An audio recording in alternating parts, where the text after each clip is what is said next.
yang membuat Bro Asep ini ya saya tahu Bro Asep dulunya seperti apa gitu kan, sekarang perubahannya ini anggaplah 180 derajat gitu ya. Ya, apa sih yang membuat Bro Asep memutuskan untuk hijrah ke Dubai? Pesan-pesanan Yang jelas satu ini kematian. Aku yang Betul. sabar ya, apa sih? Ingat kematian yang jelas satu. Pertama, saya waktu itu pengalaman waktu tahun berapa ya? Saya belajar Islam. Saya ini belajar Islam, sekolah Islam. Sekolah Islam ini 11 tahun. 11 tahun ditambah pendidikan Al-Quran juga berapa tahun ya. Cuman tidak ada yang nempel. Gak ada yang nempel ya. Rumah sebelah masjid juga Allah Akbar. Saya nggak pernah namanya istilahnya datang ke masjid sholat ya kan ya. Dulu ya, ya. Iya, ngerasakan sendiri ada azan ya saya tidur ya kan, bukannya cepet-cepet saya sholat tapi saya tidur gitu kan. Setelah berlalu akhirnya waktu itu kejadiannya saya lagi naik motor dengan permasalahan yang saya bawa.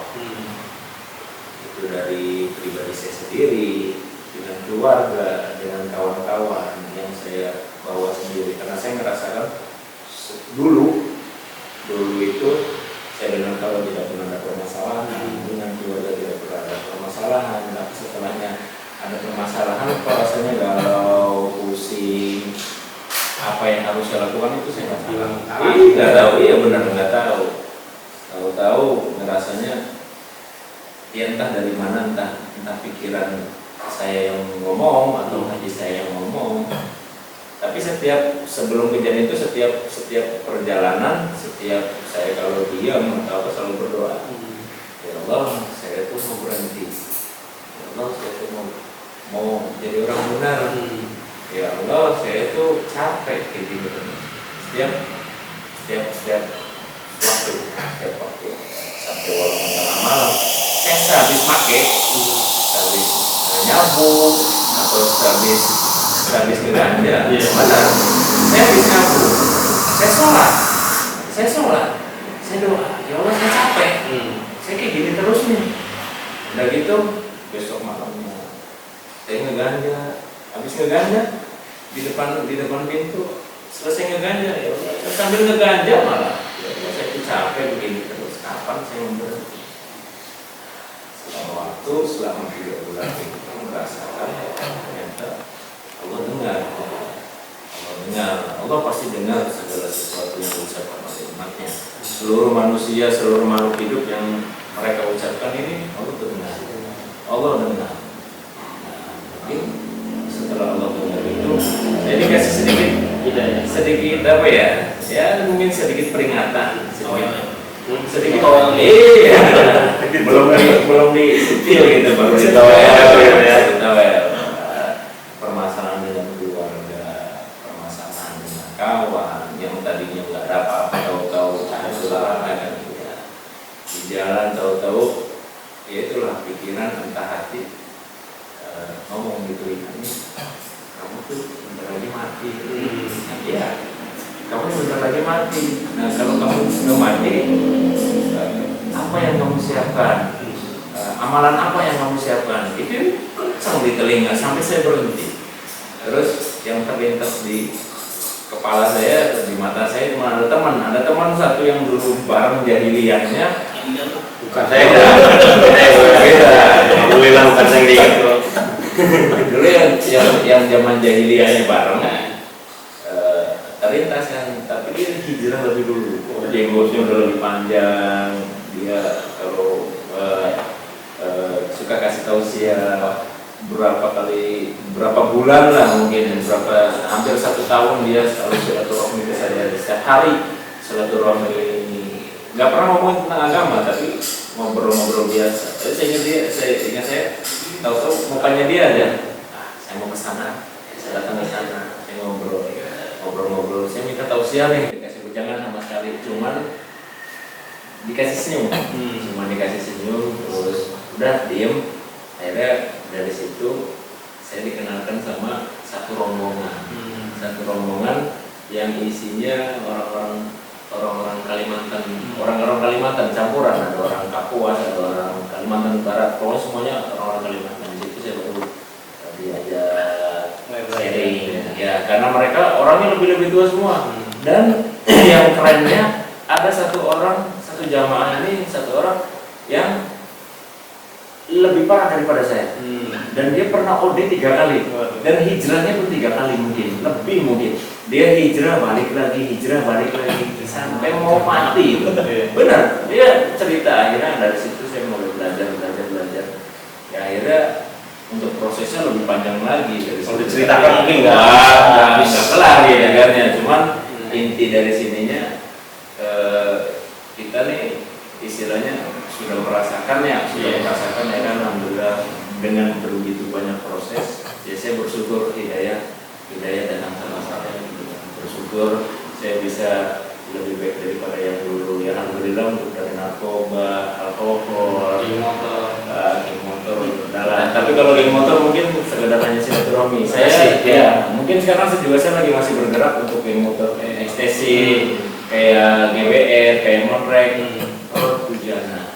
Nah, kita ada satu tim yang bergerak di bidang dakwah untuk sosialisasikan anak seperti itu. Iya, dan alhamdulillah banyak senior ekstasi GBR hijrah juga. Iya, keluar bareng yang tadinya perang-perangan itu jadi akhirnya keluar bareng biasa ya. Ini untuk itu. pesan untuk anak di rumah juga. Ya, kalau memang sekarang sudah di motor segala macam, tolong ya terus dihijrah dari sekarang ya, Bro. Wah, janganlah istilahnya sampai menikmati yang ditakutkannya gini. Kita nih yang kita cari sebenarnya kesuksesan apa sih arti sukses ini ya? Apa sih arti sukses dalam dunia tuh? Punya mobil, punya motor, punya rumah. Kalau menurut saya enggak. Kalau menurut saya orang yang sukses, orang yang mati dalam keadaan punya iman.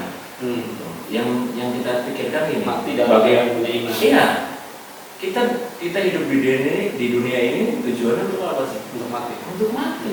Bukan untuk istilahnya dunia. Bagaimana kita mempersiapkan untuk betul. Nah, sekarang kalau kita mati dalam keadaan yang tidak baik, kafir ataupun sedang melakukan hal yang tidak baik, wallahu alam. Kalau istilahnya kita punya iman, kita harus percaya namanya surga dan neraka itu ada. Gitu kan. Jadi kita nih dinilai di akhir hayatnya seperti apa? Iya, banyak sekali ceramah-ceramah yang mengatakan surga ini akan dihuni oleh ahli maksiat yang bertobat. Masih ada kesempatan nih, Bu. Iya, masih ada kesempatan. Buat emang kita ahli maksiat. Siap mati kok ada yang tanyakan maksudnya dari terpana yang menjadi luar biasa dia cerita yang misalnya dari awal nakal sampai berpuluh tahun ya tadi ganja dapat, obat minum semua dapat ya kan. Mungkin ada lagi yang mungkin belum diceritakan ya. Bro, satu lagi tatonya Bu, coba lihat dulu. Coba ada, coba lihat. Saya ada. Dikasih lihat dulu Bro ke kamera. Tuh, kayak satu lagi Bro. Ini penuh ini. Nah ini kan sebagai contoh. Nah ini untuk pertanyaan terakhir udah kiat sekaligus closing statement. Iya.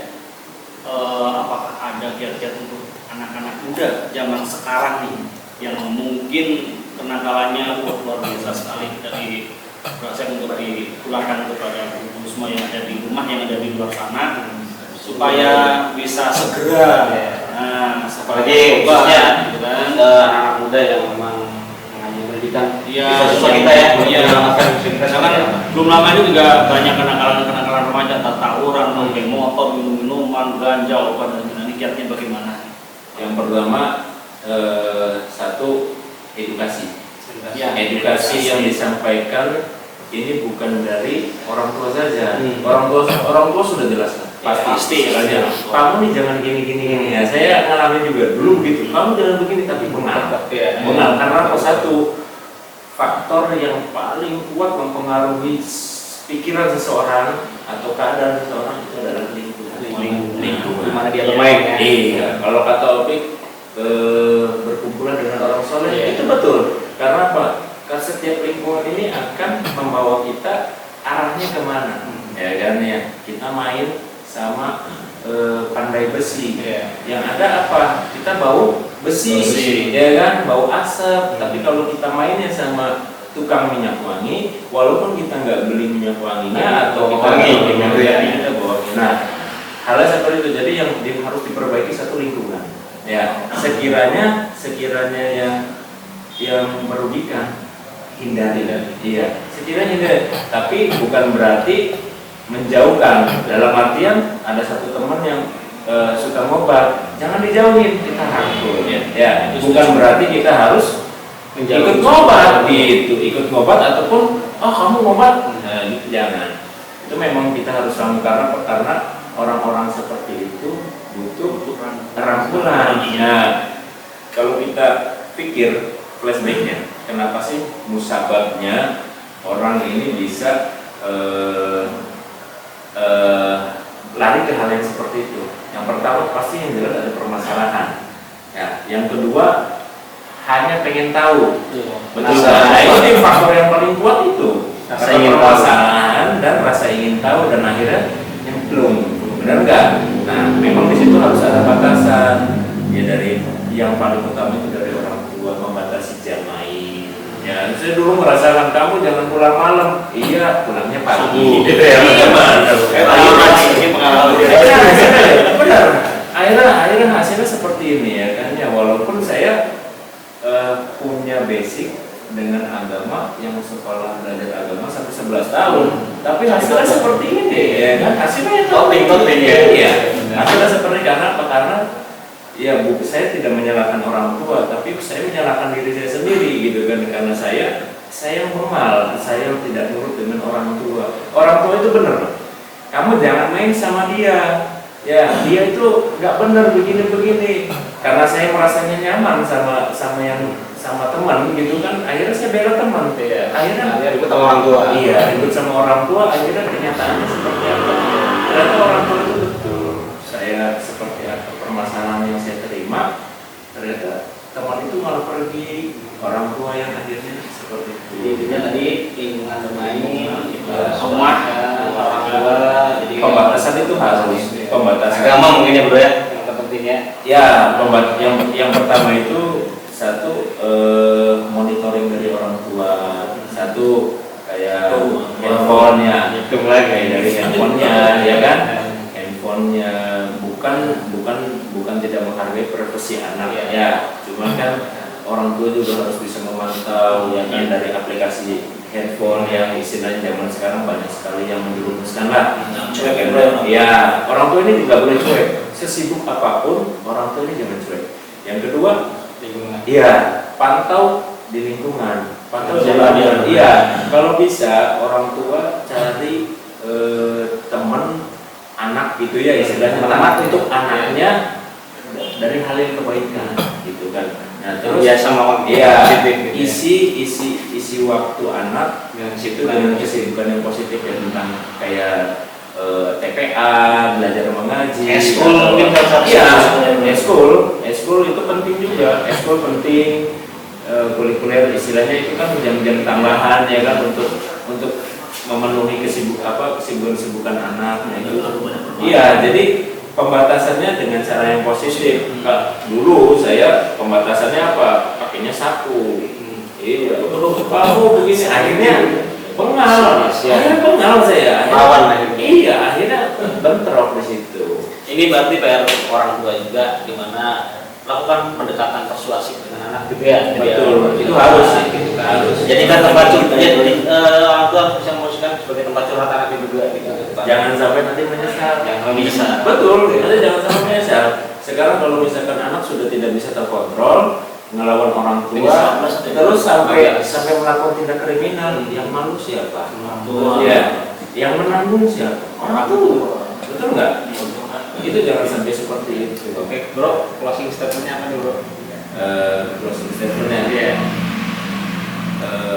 Pesan untuk ini ya, untuk anak-anak, bolehlah nakal, ya boleh nakal, tapi sewajarnya. Iya.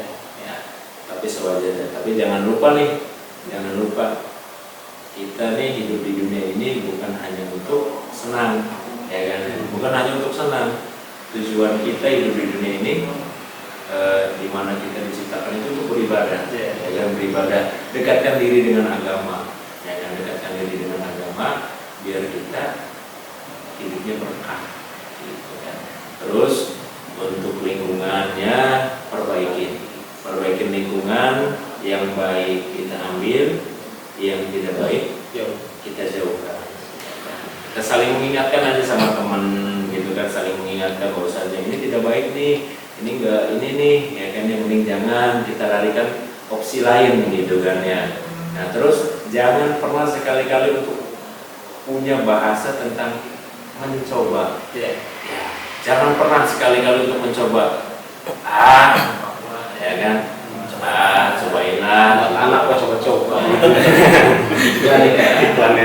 Itu kan istilahnya jangan pernah untuk bicara seperti punya berpikir kayak gitu. Nanti juga saya tobat, ya kan ya. Nah, sekarang kalau pikir-pikir, Berarti daripada mencoba lebih baik kita mencari tahu, ngobrol dengan orang yang punya pengalaman. betul. Seperti itu, benar nggak? Betul Kita sekali. mencoba gitu. Betul, mendingan istilahnya kalau misalkan mau tahu sih namanya narkoba kayak apa, lebih baik kita cari edukasi. Banyak sekali tentang ilmu-ilmu tentang kayak psikotropika. Di situ tentang ada itu banyak jenisnya, sekali, ya. sampai dengan solusinya. Iya, sampai dengan efeknya apapun itu. Nah, mungkin seperti itu, tapi jangan pernah sekali-kali untuk mencoba, karena satu kayak untuk obat-obatan atau yang kimia itu kan satu merusak saraf, fungsi tubuh rusak.